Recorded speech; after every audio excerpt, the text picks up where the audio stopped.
Hello' student, এই ভিডিঅ'টোত মই নগাঁও জিলাত সদ্য অনুষ্ঠিত হৈ যোৱা ক্লাছ 10ৰ প্ৰি ফাইনেল এক্সাম 2025-26ৰ ছ'চিয়েল ছায়েন্সৰ কুৱেশ্যন পেপাৰখন শ্বেয়াৰ কৰিব বিচাৰিছোঁ। মই ইয়াত বেছিকেলি MCQখিনি ডিছকাছ কৰিম। তো যিবিলাক ডিষ্ট্ৰিক্টত এতিয়াও ছ'চিয়েল ছায়েন্সৰ এক্সাম হোৱা নাই প্ৰি ফাইনেলৰ, তো তেওঁলোকৰ বাবে যথেষ্ট হেল্পফুল হ'ব ভিডিঅ'টো। চ' সম্পূৰ্ণ ভিডিঅ'টো চাবা স্কিপ নকৰাকৈ। এখন সুন্দৰ প্ৰশ্ন কাকত, আৰু কেৱল প্ৰি ফাইনেল বুলিয়েই নহয়, যিহেতু প্ৰি ফাইনেল আৰু SSLC 2026ৰ চিলেবাছ একে, গতিকে মেট্ৰিকতো ইয়াৰ পৰা ৰিপিট হ'ব পাৰে।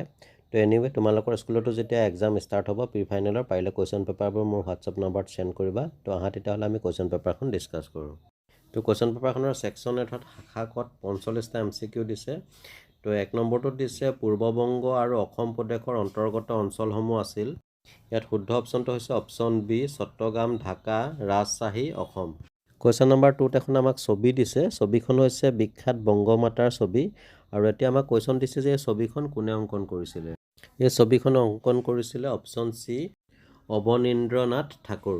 কুৱেশ্যন নম্বৰ 3ত দিছে তলৰ কোনটো কৰ্মই স্বদেশী আন্দোলনৰ ফলত হোৱা অৰ্থনৈতিক মুনাফাৰ কথা বুজাইছে। ইয়াত আমাৰ শুদ্ধ অপশ্যনটো হৈছে অপশ্যন ডি, ভাৰতীয় সামগ্ৰীসমূহৰ বিক্ৰী বৃদ্ধি।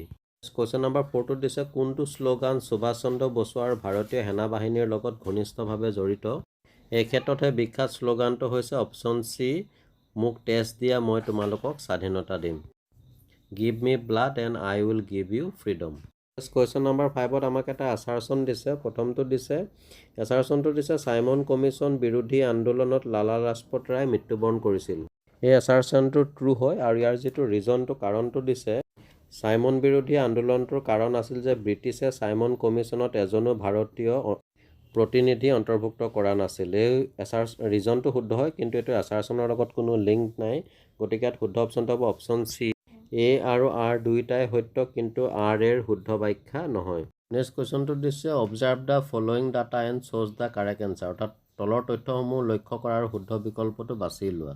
ইয়াত টোটেল 4টা তথ্য দিছে। তাৰে ভিতৰত 2 নম্বৰত যিটো দিছে গিৰীশ ঘোষে চিৰাজ উদ্দিল্য নাটকখন লিখিছিল, এই তথ্যটো শুদ্ধ হয়। আৰু 4 নম্বৰত যিটো দিছে অমৃতলাল বসুৱে চাব্বাছ বেংগলী নাটকখন লিখিছিল, এই তথ্যটো শুদ্ধ হয়। গতিকে ইয়াত আমাৰ 2 আৰু 4 তথ্যকেইটা শুদ্ধ, গতিকে শুদ্ধ অপশ্যনটো হ'ব option D, 2 and 4 R correct, 2 আৰু 4 শুদ্ধ।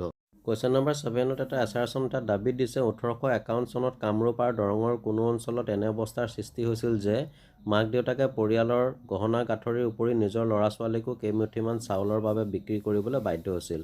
এইটো শুদ্ধ হয়, আৰু ইয়াৰ ৰিজন অৰ্থাৎ যুক্তিটো দিছে সেই সময়ত কলেৰাৰ বসন্ত উজনি অসমত মহামাৰীৰ ৰূপ ধাৰণ কৰিছিল। এইখিনি শুদ্ধ হয়, আৰু এই দাবীৰ শুদ্ধ ব্যাখ্যা আগবঢ়াইছে, গতিকে এটা আমাৰ শুদ্ধ অপশ্যনটো হ'ব option D, both A and R are true and R is the correct explanation of A. A আৰু আৰ দুয়োটাই সত্য, আৰু আৰটো এৰ শুদ্ধ ব্যাখ্যা। কুৱেশ্যন নম্বৰ 8ত দিছে তলৰ চিত্ৰৰ খালী বাকচ পূৰাবলৈ শুদ্ধ বিকল্পটো বাছি উলিওৱা। প্ৰথম বাকচ দিছে সম্পদ। সম্পদক সৃষ্টি প্ৰক্ৰিয়া অনুসৰি 3টা সম্পদত ভাগ কৰা হৈছে, সেইকেইটা হৈছে প্ৰাকৃতিক সম্পদ, মানৱসৃষ্ট সম্পদ, মানৱ সম্পদ। গতিকে ইয়াত আমাৰ শুদ্ধ অপশ্যনটো হৈছে অপশ্যন ডি। কুৱেশ্যন নম্বৰ 9ত ভাৰতৰ স্থাপত্য সাঁচি স্তূপটো দেখুওৱা হৈছে, আৰু ইয়াত কৈছে যে ভাৰতৰ কোনটো কাগজী নোটত স্থাপত্য সাঁচি স্তূপৰ ফটো দেখা পোৱা যায়। তো ইয়াত শুদ্ধ অপশ্যনটো হৈছে option B, in 200 rupee note, অৰ্থাৎ 200 টকাত। ডিয়াৰ ষ্টুডেণ্ট, সময়ৰ অভাৱত বাকী কুৱেশ্যনবিলাকৰ এনচাৰসমূহ মই টিক মাৰি গৈছোঁ, তোমালোকে চাই যাবা। স্পেচিয়েলি নগাঁও ডিষ্ট্ৰিক্টৰ লগতে বাকী যিবিলাক ডিষ্ট্ৰিক্টত এতিয়াও প্ৰি ফাইনেলৰ ছ'চিয়েল ছায়েন্সৰ এক্সাম হোৱা নাই, তেওঁলোকৰ বাবে যথেষ্ট হেল্পফুল হ'ব। আৰু লগতে এইখিনি তোমালোকে প্ৰেক্টিছ কৰিবা। অকল প্ৰি ফাইনেল বুলি নহয়, মেট্ৰিক পৰীক্ষাটো তোমালোকৰ বাবে যথেষ্ট হেল্পফুল হ'ব। ইতিমধ্যে মই ছ'চিয়েল ছায়েন্সৰ আৰু কুৱেশ্যন পেপাৰ ভিডিঅ' দিছোঁ, দেখা পাইছোঁ ইয়াত বহুখিনি কমন পৰিছে। যদি তোমালোকে চোৱা নাই চাব পাৰিবা, ভিডিঅ'টো দি দিছোঁ মই, ডেছক্ৰিপশ্যনত লিংকটো দিয়া আছে। আৰু কেৱল এইটোৱে নহয়, বিভিন্ন ডিষ্ট্ৰিক্টত অনুষ্ঠিত হৈ যোৱা ছ'চিয়েল ছায়েন্সৰ কুৱেশ্যন পেপাৰৰ ভিডিঅ' পাবা, বা বেলেগ ছাবজেক্টৰো পাবা। আৰু কেৱল এইটো ভিডিঅ'ই নহয়, ছ'চিয়েল ছায়েন্সৰ লগতে অন্যান্য ছাবজেক্টসমূহৰো বিভিন্ন ডিষ্ট্ৰিক্টত অনুষ্ঠিত হৈ যোৱা কুৱেশ্যন পেপাৰ চলিউশ্যন ভিডিঅ' খুব সোনকালে মোৰ চেনেলত পাবা, ইচ্ছা কৰিলে চাব পাৰিবা। এনিৱে, এয়া আছিল নগাঁও জিলাত সদ্য অনুষ্ঠিত হৈ যোৱা প্ৰি ফাইনেল এক্সাম 2025-26ৰ ক্লাছ 10ৰ ছ'চিয়েল ছায়েন্সৰ কুৱেশ্যন পেপাৰখনৰ MCQখিনিৰ চলিউশ্যন ভিডিঅ'। তো আশা কৰোঁ ভিডিঅ'টো নিশ্চয় তোমালোকৰ বাবে হেল্পফুল হ'ব, আৰু তেনেকুৱা ধৰণে বিবেচনা কৰিলে লাইক এটা কৰি শ্বেয়াৰ কৰি দিবা। ইয়াৰ পিছত প্ৰতিটো ছাবজেক্টৰ কুৱেশ্যন পেপাৰ চলিউশ্যন ভিডিঅ' ইতিমধ্যে মোৰ চেনেলত পাবা।